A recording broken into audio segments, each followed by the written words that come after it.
Hey there, nation! Welcome to the show where we help you to play miniatures wargaming on a budget. It is I, Commander CheapSkate, and we are back with another episode of It Came from the Sump.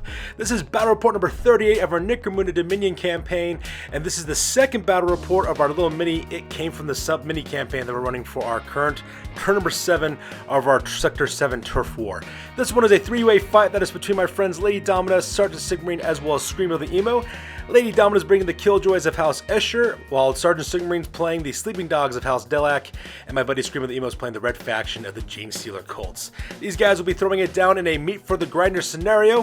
We're going to be playing some background music real quick. If you want to see exactly what we're bringing for this one, go ahead and pause and take a look at your own leisure. So let's get this battle report on a roll.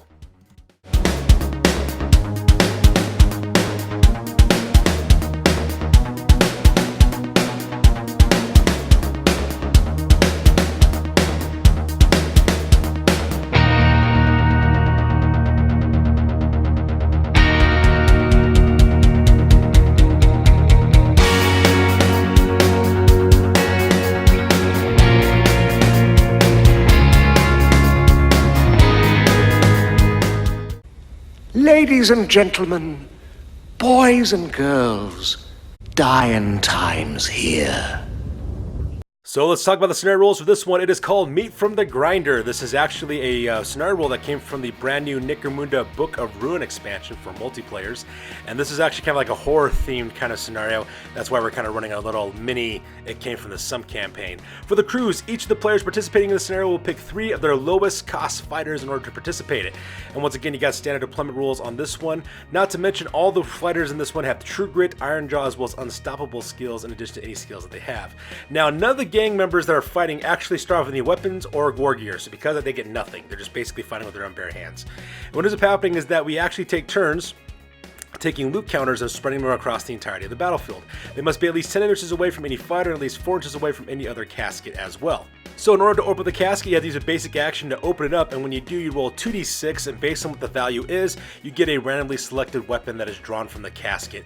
And those weapons are only one use only, so once you use that weapon, the weapon breaks or runs out of ammunition, and therefore you're going back to fighting with your bare hands again. Unless, of course, you can take weapons off your dead opponent, or you manage to loot another one for another loot casket.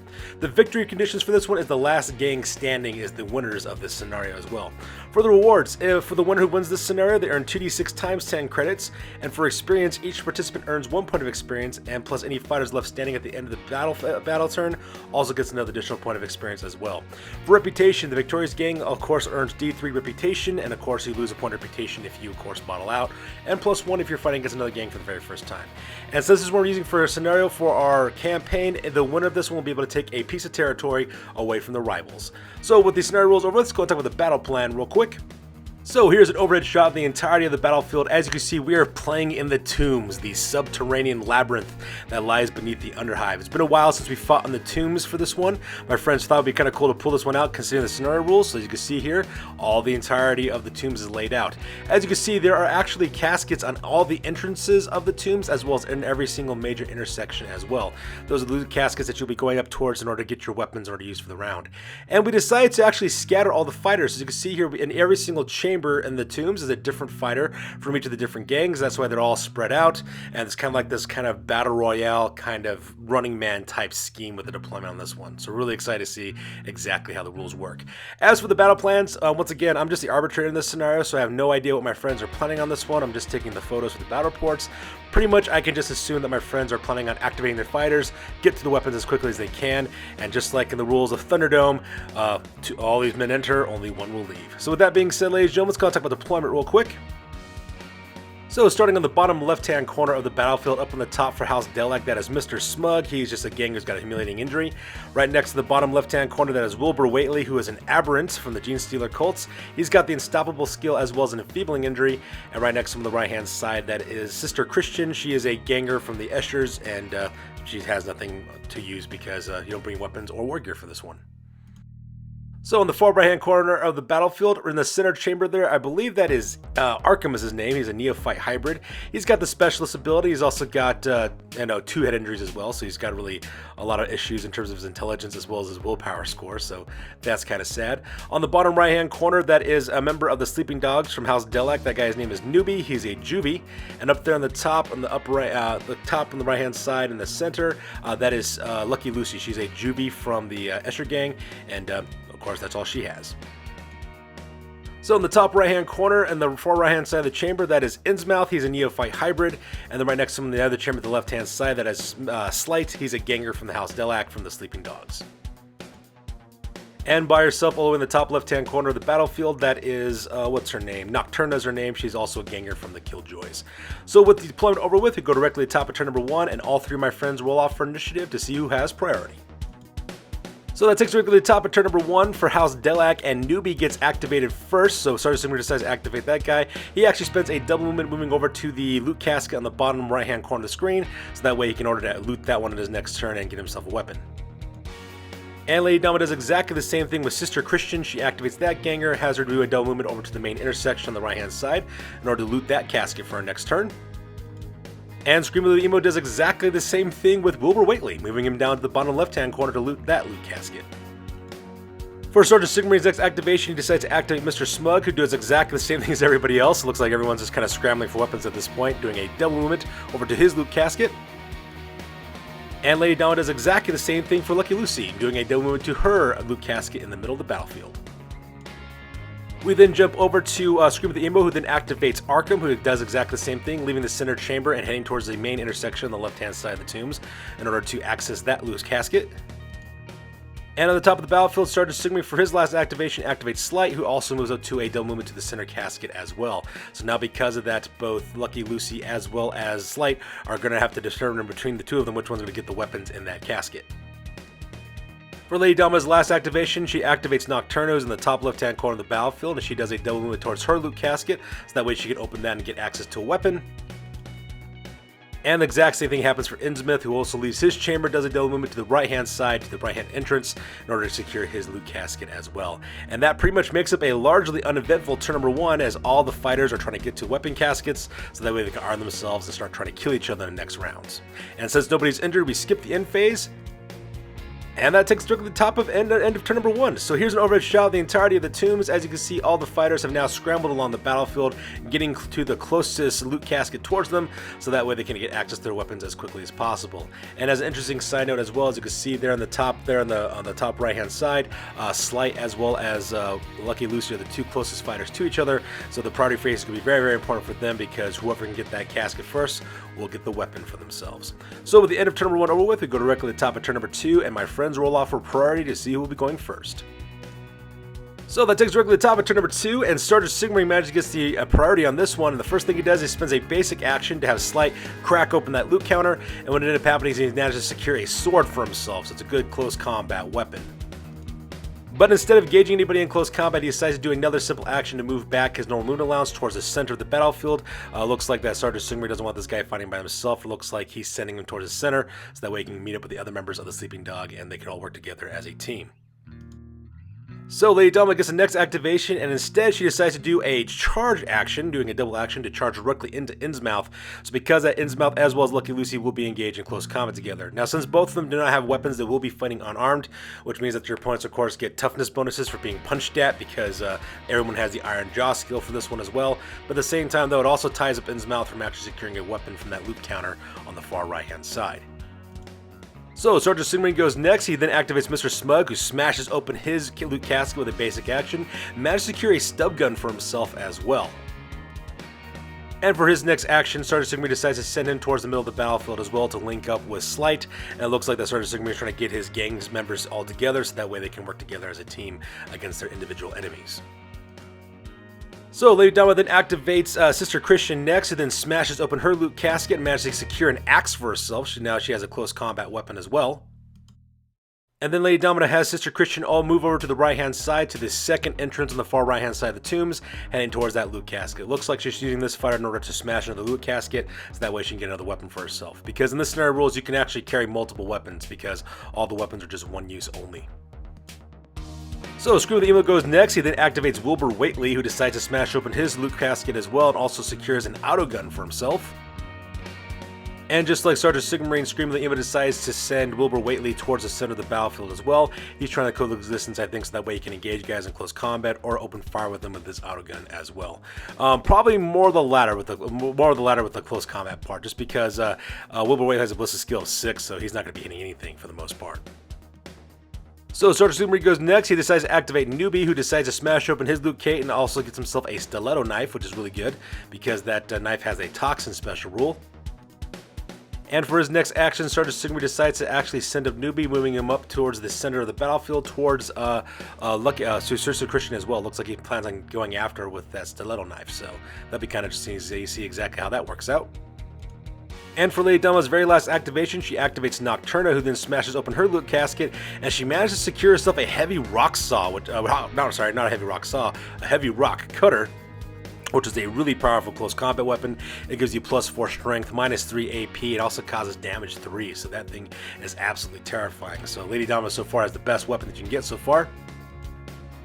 And for Nocturna's next action, she moves down south towards the bottom of the map as well, using her last action to do a normal movement allowance. So Scream of the Emo then activates Arkham real quick, who smashes open his loot casket, and just like Nocturna, he also secures a heavy rock cutter. So because of that, now 2 of those really powerful close combat weapons are now currently in play on the battlefield. And Scream of the Emo decides to then activate for his next action to have Arkham go after Mr. Slight, who's the sleeping dog guy who's heading towards the center of the battlefield as well. He looks like he's chasing that Delaque down with that huge snapping blade of that rock cutter, which would be kind of interesting to see exactly what happens. And since nobody engaged in close combat, we do skip the end phase, and that takes us directly to the end of turn number 2. So here is an overhead shot of the entirety of the battlefield at the end of turn number 2, and as you can see in this photo, pretty much every single member of the gangs have a weapon of some sort now, all except for Lucky Lucy as well as Innsmouth, who are up in the top right hand corner, and the reason why is because both those guys are engaged in close combat. Unfortunately for Lady Domina as well as Scream of the Emo, their fighters really couldn't secure a wounding hit on each other, and that's because they're fighting barehanded and everyone's got the Iron Jaw skill, which means you get +2 toughness against unarmed attacks in close combat. And with that being said, that pretty much ends the round, so we go directly to the top of turn number 3, and my friends roll off for initiative to see who has priority. So that takes directly to the top of turn number 3, and the Delaque once again manages to steal the priority, so Sergeant Sigmarine decides to charge in with Slight, going up against Arkham in close combat, even though Arkham is packing a heavy rock cutter, so that'd be kind of interesting to see how that combat works out. And in the end, it did work out. He managed to put that guy out of action, giving him an out cold result as well. Since everybody has the true grit skill, what ends up happening is that whenever you roll for out of action scores, you actually roll 1 less injury die in order to make that happen. And if that doesn't work and there's only like 1 damage weapon, you decide to roll 2 dice, and then of course the guy who's the victim gets to choose which result he gets with injury. Unfortunately for Scream of the Emo though, both results came out as out of action. So because of that, Arkham gets out with an out cold result, so because he is no longer participating in the battle report, and because the weapons are only 1 use war only, the sword snaps, but that's perfectly fine because Slight then picks up the heavy rock cutter that Arkham was carrying, and he just kind of soldiers on for the rest of the battle report. So, wanting revenge for his fallen comrades, Scream of the Emo then activates the aberrant Wilbur Whately, who then charges across the battlefield directly into Mr. Smug, engaging him in close combat. And once again, Wilbur Whately actually puts an enfeebling injury on Mr. Smug as well, giving him -1 to his toughness. So just like that, 1 member of the Sleeping Dogs is out of action, same thing with the Red Faction as well. And just like last time, because Wilbur Whately is attacking unarmed, we do use the True Grit skill, and we actually roll 2 injury dice to see exactly what ended up happening. And once again, 2 of them came up as out of action results, which actually worked out pretty well for both members of the Sleeping Dogs as well as for the Red Faction as well. So with that said and done, Lady Dama then activates the Sister Christian once again, as she actually goes over to the loot casket and smashes that open and manages to secure a flamer for herself as well. So now she's packing an axe as well as a 1-shot flamer, which is pretty terrifying because flamers are very, very powerful inside the tombs because it's all close quarter combat. However, Sergeant Sigmarine has no tolerance for that, so because he then activates Newbie, then charges directly into Sister Christian, and both of them get engaged in close combat. In the end, he does manage to stab Sister Christian between the ribs with a stiletto knife and actually puts a serious injury on her right off the bat. So because of that, Sister Christian goes flying to the ground face down, and she's bleeding out right now, which is a really bad spot for her to be in because in the next turn when Newbie gets activated, he can finish her off with a coup de grace, and then not only that, but also manages to get his axe as well as a flamer from her as well. And for the remainder of the turn, the slap boxing between both Lucky Lucy as well as Innsmouth continue as they both just kind of harmlessly slap at each other, and nothing really comes of it, but they're still currently engaged in close combat as well. And that pretty much ends turn number 2 on this one. So that takes directly to the end phase, and unfortunately the red faction end up rolling a bottling out result as well. So because that, in round number 2, for the next round actually, they'll have to roll off to see cool checks to see if any of the members of the red faction actually chicken out. And because these guys failed a bottle test, they also lose 1 point of reputation from this battle. And unfortunately for the Sleeping Dogs, exact same thing happened for them. So because that, they lose their bottling out results. So because that, do lose a point of reputation, and at the same time they will need to take cool checks to see if they stay on the battlefield or if they flee. And that takes directly to the end of turn number 3. So here's an overhead shot of the entirety of the battlefield. As you can see, members of all 3 gangs are basically seriously injured or out of action. Lady Domina actually got really lucky on hers. When she rolled her bottle test, she actually only rolled a 1, so because of that, nothing really much happens. And like I said before, almost everybody is still packing weapons except for Innsmouth, as well as Lucky Lucy on the top right-hand corner of the battlefield. So that being said, we go directly to the top of turn number 4, and my friends roll off for initiative to see who'll go first. So that takes directly to the top of turn number 4, and the Killjoys managed to get to the initiative on this one. So once again, Lady Donna then activates Lucky Lucy, who eventually fails her attacks once again. So because that, her and Innsmouth are still currently engaged in close combat. But the next priority after that is with Scream of the Emo, and unfortunately for him, when he took his cool test for Innsmouth, Innsmouth failed his cool test. So just like that, Innsmouth decides to flee the battlefield, and he's no longer participating in the rest of the battle report. And since Innsmouth is out of the picture, he decides to activate Wilbur Whately, who does pass his cool check, and he actually spends a double movement to move directly into the center of the battlefield, so that way he can make his way directly towards, into Slight, who's right there on the top of the screen. So Sergeant Sigmaring goes next, who then does a coup de grace with Newbie directly into Sister Christian. So because she goes out of action, she suffers a hobbling injury as well. So because that, she goes in recovery and loses 1 point on her movement allowance. At the same time, he also manages to capture the Flamer as well as the axe that she was carrying as well. Meanwhile, Lady Donna decides to activate Nocturna next, who does a double movement heading towards the center of the battlefield in order to engage the Sleeping Dogs as well as the red factions on the other side of the tombs. And Sergeant Sigmaring then activates Slight, who then goes charging directly into Wilbur Whately, the Aberrant, and decides to attack with his heavy rock cutter, which this is actually pretty devastating in close combat. In the end, his attacks managed to wound as well as put a serious injury directly onto, onto Wilbur Whately, and because of that, he gets an out cold result as well. So because of that, Wilbur Whately goes flying off the battlefield after being cut in half by a giant rock cutter. And because that weapon is only one use, only the rock cutter does go to the wayside, and at the same time, he also clicks a stub gun as well as an auto gun from Wilbur Whately. So with that takes directly to the end phase, and unfortunately for Lady Donna, the Killjoys do bottle out on this one, so because of that, they do lose a point of reputation, and at the beginning of the next turn, they'll all need to take a cool test to see exactly if they stand their ground or not. And with that takes directly to the end of turn number 4. As you can see, the only people who are left on the battlefield now are both Killjoys as well as Sleeping Dogs. So it's down to them to see exactly who will be the leaders of this scenario, because the last of the red faction pretty much died out at this point. So that takes directly to the top of round number 5, and unfortunately for Lady Domina, she does fail her bottle check for Nocturna, so because that, Nocturna does flee off the battlefield and no longer participates in the rest of the battle report, which takes us directly to the end of the game for the Delaque earning the win on this one, because Lady Domina decides just to kind of call at this point and voluntarily bottles out of the competition. So with that being said, that what's another victory for the Sleeping Dogs. So with that being said, we're going to go directly to the post game and talk about exactly what happened into each of the gangs, because this battle report is now officially over. So the first gang we start off with is the Red Faction. For their gang, they actually suffered 2 injuries. Arkham as well as Wilbur Whately. Both those guys actually resulted in an out cold result, so they are both perfectly fine. At the same time, none of the members of the Red Faction actually advanced, just because none of them got not enough experience points for that one.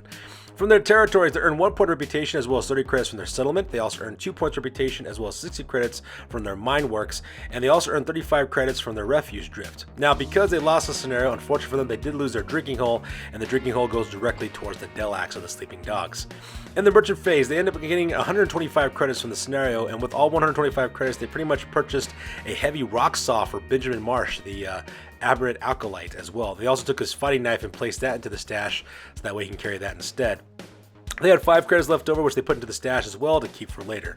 For the reputation, they earned 3 points reputation from their territories, as well as 1 point reputation for fighting against the Killjoys for the very first time. But because they also balled out, they lose that additional point of reputation, so that brings their grand total of 32 points. Their new record now is at 4 wins as well as 3 losses, and the new gang rating now is at 2,405 points. Up next, we have the Killjoys. They only had one injury for this one. That was Sister Christian. She suffered a hobbling injury, so because of that, she loses 1 to her movement phase. And for advancements, none of the members of the gang advance at this point, so because of that, there are no advancements. From their territories, they earn 1 point of reputation as well as 50 credits from their settlement, and they also recruit a brand new juvie named Cosima as well for free. From their Sin Still, they also earn 1 point of reputation from that, and unfortunately for the Killjoys, they lost their Stinger Mold Sprawl. They lost it to the Sleeping Dogs, so because of that, their territories dropped to 2. In the merchant phase, they earn 50 credits from their territories, as well as 5 credits from the stash, giving them a grand total of 55 credits in total. With those monies, they purchased a lasgun, flak armor, as well as stiletto knife for Cosima, their brand new juvie, and they also purchased Kim's synth for both Cinder as well as Raven, and they had 4 credits left over, which they placed into their stash. For the reputation, they earned 2 points of reputation from their territories, as well as 1 point of reputation from fighting against the Red Faction for the very first time, but unfortunately they also balled out, so they lose that additional point, bringing their grand total to 24 points of reputation.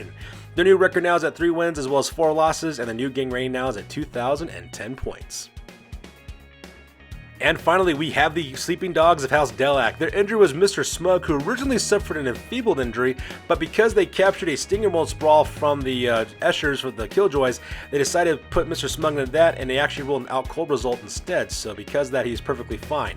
For their advancements, Mr. Smug, Slight, as well as Newbie all leveled up. Mr. Smug leveled up to level 3, getting +1 to his toughness. Slight leveled up to level 2, getting +1 to his toughness. And Newbie did exactly the same thing, leveling up to level 2 and earning +1 to his toughness as well. So these are some pretty tough Delaques there right here in the battlefield now. From their territories, from their settlement, they earned 1 point of reputation as well as 50 creds. They also earned 30 credits from their Narco Den, and they also captured a drinking hole from the Red Faction, giving them 2 points of reputation for that because of the enhanced boon for being Delaques. And they also captured a Stinger Mole Sprawl from the Killjoys, which they used to cure Mr. Smug's enfeebling injury and getting an out cold result as well. From the Merchant, they earned 110 credits from their scenario, as well as 80 credits from their territories and 10 credits from their stash, giving them a grand total of 200 credits. With those 200 credits, they purchased photo goggles for John St. Jude, Mr. Smug, Flamer Fred, Slight, Ghost, as well as Newbie. They also sold Slight's, Ghost, and Newbie stun grenades, and with the credits from that, they purchased frag grenades for Slight, Ghost, as well as Newbie.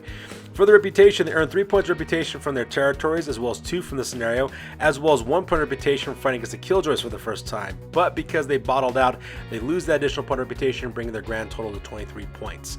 Their new record now is at 5 wins and 5 losses, and the new gang rating now is at 2,271 points. So that's going to do it for this one, you guys. As always, please feel free to like, comment, and or subscribe. Your guys' input is invaluable to us as always. Also, check us out on Facebook, Instagram, as well as blogger.com for all the latest, greatest hobby news on this channel. That's good for this one, you guys. We'll catch you guys in the next one. Peace out and stay classy.